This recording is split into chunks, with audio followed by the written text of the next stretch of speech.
Welcome back.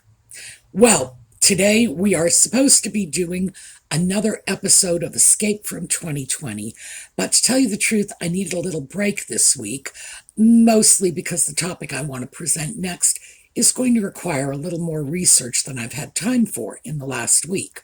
Audie, by the way, is here with me, but also I need a break from this. So, we are just doing another coffee and conversation today. Now, as I said, Audie is here. He is not on camera. He's annoyed with me because of the ongoing cat food wars. He waylaid me about 10 minutes before I sat down to start filming this video and bit my ankle. Now, he doesn't bite hard, but he bites to make his displeasure known. And I think we are unhappy with the cat food and the cat food choices. So I started feeding him a gravy-based cat food in a little foil pouch. Ordinarily, Audie doesn't go for that sort of thing. He likes his dry cat food, and that's the end of it. But he does like gravy cat food because he laps up the gravy. He doesn't touch the cat food. He just likes the gravy. But I've checked the packages, and there are not enough nutrients in the gravy. He needs some cat food. So the gravy is designed to be a treat, and it shouldn't be his sole source of nutrition. So he's unhappy about that because he would like it to be his sole source of nutrition. So he laps up the gravy, and I go in a few hours later and scoop out the remaining cat food, throw it away, and start all over again. So he's getting plenty of gravy, and he has 3 little bowls of cat food out there with treats on them. I figure eventually he's going to have to settle on something. And then when he does, the victory is mine, and I will have won the cat food wars. Right now, I am not doing so well. Right now, our troops are backed up against the sea and we are ready to surrender. But given the fact that I can't let him go back to the other cat food that was making him ill, we just don't have a choice. So we are fighting this war, even though there's very little hope of success. But he is here with us. He's wagging his tail. He seems happy. He's not leaving, so maybe he will come over and stick his face on camera for a while. You know he loves the attention, and he really wants to be a YouTube star. So that's what we've got going on here on the Audie front. The topic today, by the way, was provided by one of our viewers last week. I had made a passing reference in the video about Karens and Kennedys, and she picked up on it and said, hey, what about this? And all I need is a topic and I can run with it. And this is a good topic. So today we are going to talk about Queen for a Day and the messages that the media and society in general was giving to us when we were little. So when we come back,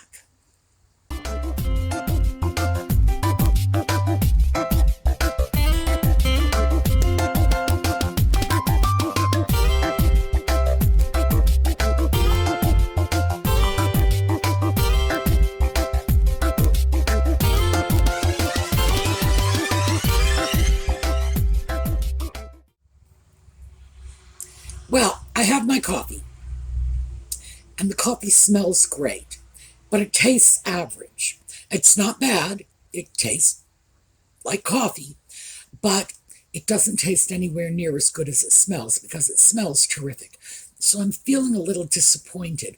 On the other hand, I'm very pleased with the smell, so I'll probably get this again. So, Queen for a Day. For those of you who never saw Queen for a Day, well, it was probably the absolute nadir of American game shows, regardless of the medium, because this one started on radio and transitioned to television. And it was just unbelievable. It was wall-to-wall pathos. It was just frightening. I'd like to think we could never get away with anything like that today, but the truth is, we probably could.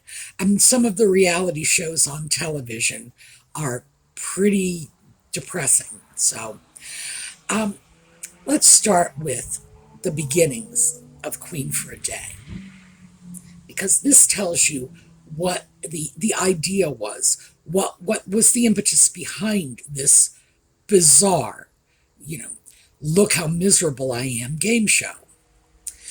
It started in 1945, the end of the war, and the point of the game show was to bring on some women who had just terrible circumstances, and they would choose a winner, and they would do something to improve the quality of this woman's life. Now, all of the contestants got prizes, so it's not like these pathetic women went on the air, shared their story, and walked away empty-handed. And by the way, the prizes were good. Even the consolation prizes were good. So the beginnings of the show was something along the lines of neighborhood mother who is knitting sweaters for all the little neighborhood kids while her own child is confined to an iron lung. That's what it was. It was these kindly, caring, giving women who were beset with misfortune. Husband died in the Second World War, left them with 14 children, you know. Oh, and you could bet the prize on that one was going to be a new washing machine. They loved washing machines. That was their favorite prize. I have no idea why, but they seem to have this idea in their heads that clean clothes would solve all the problems these women ever encountered. I look back on it and think, yeah, that was interesting reasoning. But that's pretty much what it was when it was on radio. And in 1956, it transitioned over to television. And I want to read you something that someone had said about this, because it really sums up the show. This is a quote from Mark Evanian, and he was a very successful television writer. He was involved in the Garfield animations and other things I'm sure you would recognize. Quote, "One of the most ghastly shows ever produced." He went on to say, "It was tasteless, demeaning, cheap, insulting, utterly degrading." You know, tell us how you really feel, Mark. Frankly, that barely scratches the surface.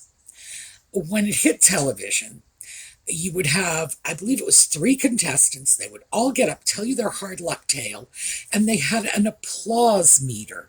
You know, people would clap and the meter would go up, and whoever got the most applause was the winner. And they would get whatever it was they needed to solve their problems, you know, a car so they could go to the hospital and visit their sick baby, a washing machine. Washing machines were huge, like I say. They would get a vacation, and it was a lot of prizes. It really was a rather extravagant game show in terms of the fact that this show was giving out boatloads of stuff every day. And like I mentioned before, the losers, which is, I don't like characterizing people who didn't win a game show as losers. The other 2 contestants who didn't win, the non-winners, would also get pretty lavish prizes too. Part of this, in fact, a big part, is because the appliance industry just bought into this hook, line, and sinker. They were buying tremendous amounts of advertising time, and the show increased from half an hour in length to 45 minutes to allow for even more washing machine commercials. But they were giving away their appliances, new washing machine, new dishwasher, new stove. They were giving it away hand over fist. And it was bizarre. It would have been a very lovely game show if it hadn't been for the fact that the story that the contestants told, and they would tell their own tale, had to be sufficiently pathetic and tear-jerking to get that applause. And so, of course, it was insulting, it was demeaning, it was tasteless, it was just appalling. And there was a sense of schadenfreude in there too. Let me just, because I'm going to pull up some definitions for these words. There are two words that are very, very similar, and we borrowed schadenfreude from the German. That means to enjoy the misery of others. And we had another one that we borrowed from the Greek, and that's epikarikasi. And that one also means enjoying the misery of others, but because it's Greek, it has more of a connotation of how the mighty have fallen.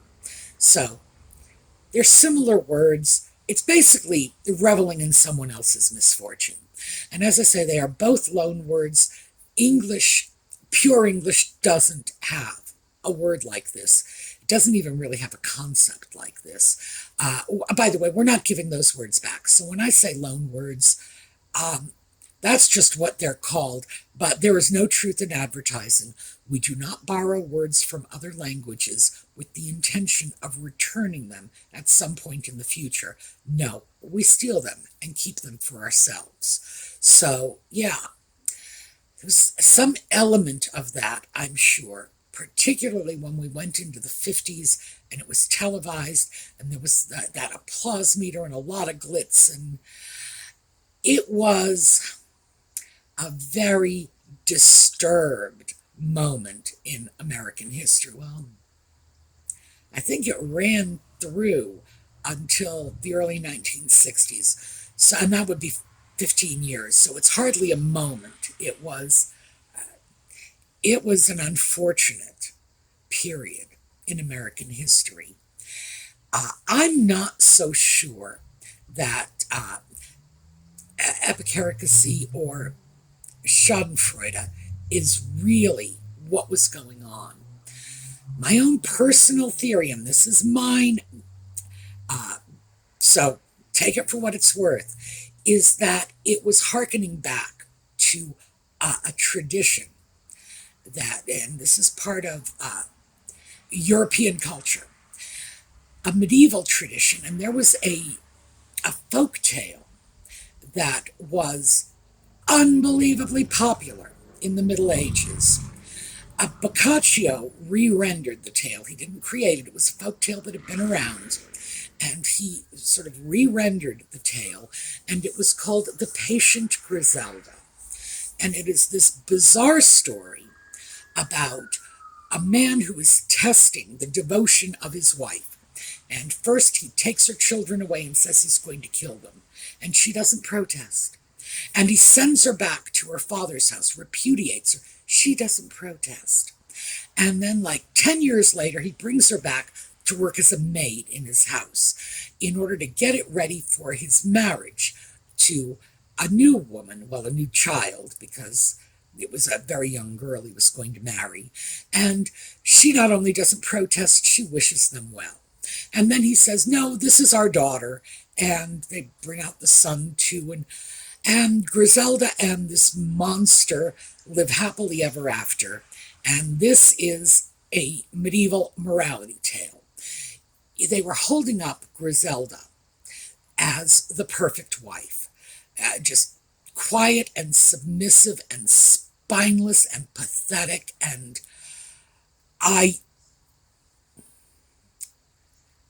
all I can say is the story is probably the best argument I've ever heard for mariticide, the killing of one's husband. If I were Griselda, I would whack the guy in the head with a skillet, drag his body to the foot of the stairs, and then say, oh my, I have lost my husband. It was dreadful.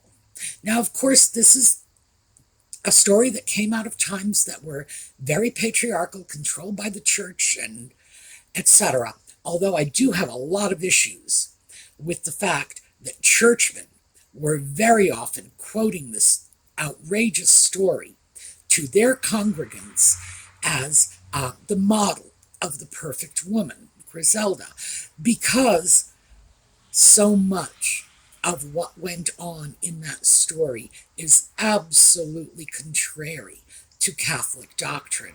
Repudiating one's wife? No, you don't get to do that. Remember, this was divorce only under the most specific conditions.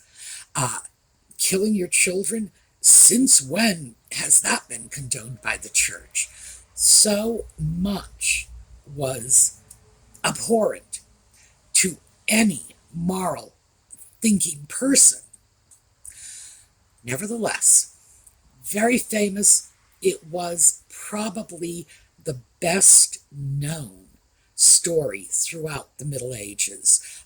Boccaccio penned this in the early 14th century, which, by the way, was the worst century in human history. There is no century worse than the 14th. That was it. Bottom of the barrel. Still, they could have done a little better. But I think that was part of it. The message was these were women bearing up nobly under gross misfortune, that they were still, good people and loyal and la, la, la, la, la. Oh, I should also say, by the way, that there's a lot in the patient Griselda that goes back to the book of Job, because I know somebody's going to go in the comments and say, wait a minute, that sounds familiar. Yeah. And people have written dissertations on that. So, yes, it's a familiar tale, testing one's loyalty, to the brink of destruction, basically. So, I think that was a factor in this whole Queen for a Day thing, that we were looking to ennoble people who suffered greatly.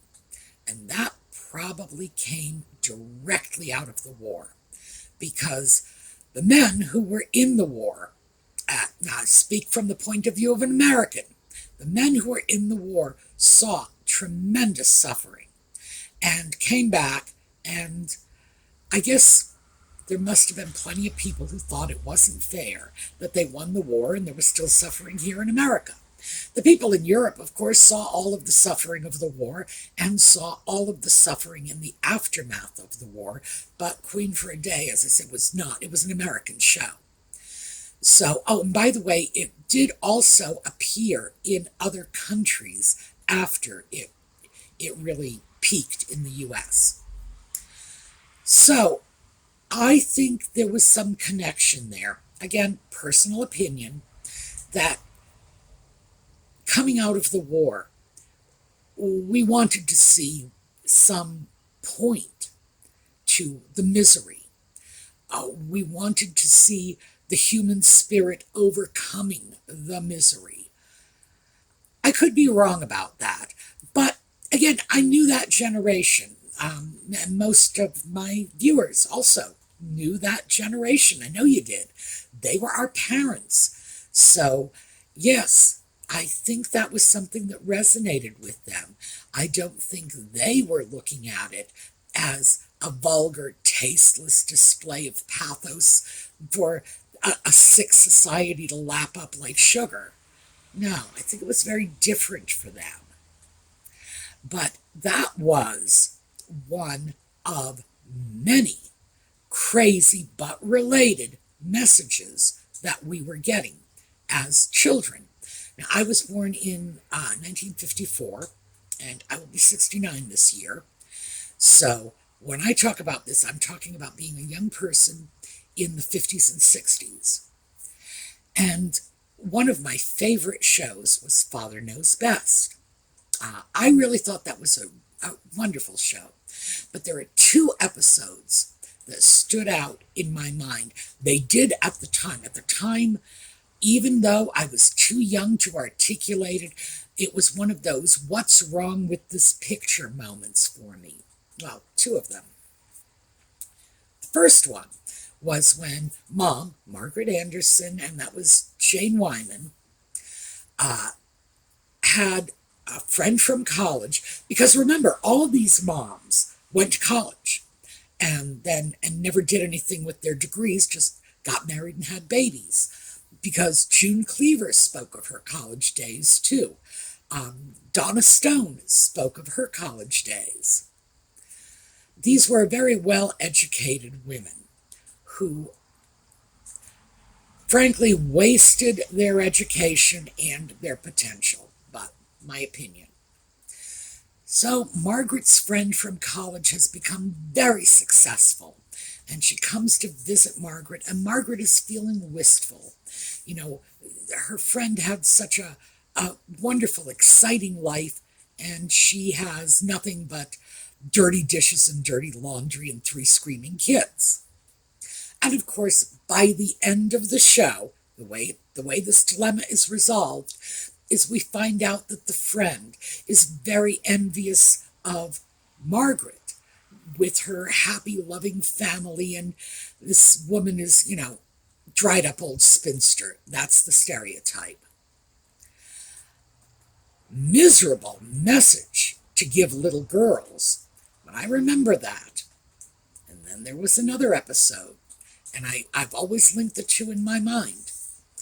The youngest child, little Kathy, she was played by Lauren Chapin, who was a child star and ended up a very successful adult. She ran beauty pageants and became an ordained minister. So I imagine she was very fulfilled in her life. Little Kathy is a little tomboy, and, she's roughhousing with the boys. And she notices that the boys are paying attention to some little girl with curly hair and a starch dress who is doing the, oh, you're so strong. I could never do anything like that. I can't throw a ball. And they're falling all over her. Well, by the end of that episode, little Kathy is playing the same game. Oh, will you open the jar for me, please? I'm not anywhere near as strong as you are. Wow, that was a serious message to dump on a child. Having an education and a career isn't anywhere near as important as having a husband and children. And if you want to get anywhere in the world, if you have skills and accomplishments, abilities, you had better hide it and pretend to be a dummy, or nobody's going to pay attention to you. No boy is going to pay attention to you. You'll never get that husband and children. So, wow. Wow. And I had gotten messages like that all my life. Oh gosh, I have to tell you the best one. When I was 13, I signed into the woodshop class. You could, if you were a girl, you went into a home economics class. If you were a boy, you went into the woodshop class. Well, I loved fixing things, so I wanted to go into the woodshop class. And I asked about it. Just, can I sign into this class? And they sent me down to the principal's office. The principal looked at me and said, I will never forget this, and said, don't you ever want to have a boyfriend when you grow up? Can you imagine a grown man saying that to a 13-year-old girl today? He would have been fired, and there would have been lawsuits. The reason that stands out in my mind is 20 years later, and I say this with incredible satisfaction, that very same shop class is the industrial arts. Very same class in the very same junior high school was being taught by my sister-in-law. So, stick that in your pipe and smoke it, Mr. Swift. I often wondered if he if he realized, well, no, I mean, I'm pretty sure he did. Anyway, that was the world that we lived in, a world that simply told us no. And didn't just tell us no, but punished us for even asking. And I think that, so how does this relate to Queen for a Day? I think this goes back, the messages we were getting from the media, all of them about who the perfect woman was. What we as little girls, as young women, even as older women who might be feeling some sense of dissatisfaction in our lives, what we should be striving for. And the scary thing is, it's the freaking patient Griselda that Boccaccio wrote about in 1330. In the Dark Ages, in the Plague, well, actually it wasn't the Dark Ages, it's the Middle Ages, but in the Plague, and this is like the 100 Years' War. This is the most miserable period in human history. And that's what we're supposed to be aspiring to. That's the message. That's what we are getting. And I don't know about the rest of you, but I still find myself coming in conflict with this from time to time. I will find people who will say, are you married? Don't you want to be married? Don't you? Been there, done that. No, thank you. Because I've got the t-shirt. Why does everybody think that I need or want a man in my life? I truly don't. Believe me, I have enough trouble doing my own laundry. I really don't want to end up having to do somebody else's. But this is still what we're hearing. I see young women today. They go off, they get married. They give up their own names. Now, I had to fight to keep my name. I was legally required to give it up, my first marriage, legally required to give up my name for about 10 years. And then one day it occurred to me that I can just go back to my name. I don't need a court to say I can't use my birth name because I don't drive. And as long as I do not apply for a driver's license, I can use my birth name. It's a bizarre little loophole, but yeah. So I look at that and think, why are these young women doing this? Why are they giving up their own identity and adopting the identity of their husbands? Why is that the thing that seems logical to them instead of looking at their husband and say, hey, you take my identity? When we think about that, it just sounds utterly outrageous. What man would do that? Take his wife's name? Very few. Why? Because your name is your identity. Why should my children have somebody else's surname? Why are they more my husband's children than mine? Why is it my job to perpetuate that family name? Why isn't it my job to perpetuate my own family name, my own identity? And nobody even thinks about it. As far as I'm concerned, a big part of what those of us in the feminist movement in the 60s and 70s, a big part of what we were fighting for was the right to choose. The right to chart your own course, to be a tomboy if you wanted to be a success like Margaret Anderson's friend, or to be a housewife and mother like Margaret Anderson. The choices were a big thing.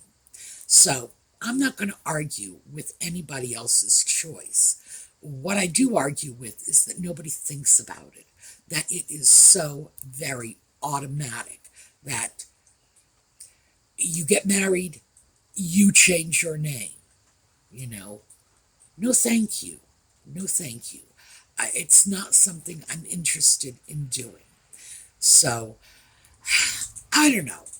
I guess this sort of rolled over into a bit of a feminist rant, but the messages that we were getting 50 years ago, the messages that helped form the adults that we became, were so outrageous that I think we have a duty to challenge them, to examine them, to look at them, and to throw out the ones that don't fit. It's just like cleaning out a closet. So we are sort of cleaning out the metaphorical closet in the back of our minds and getting rid of the stuff that isn't working for us anymore. And boy, they filled those metaphorical closets with an awful lot of garbage. So that's what I am talking about with you today. We have our coffee. Cat is still, he's rolled up into a ball, but he's still here with me. So, we will take a look at a slideshow on the way out. I will see you all tomorrow. And in the meantime, have a terrific day.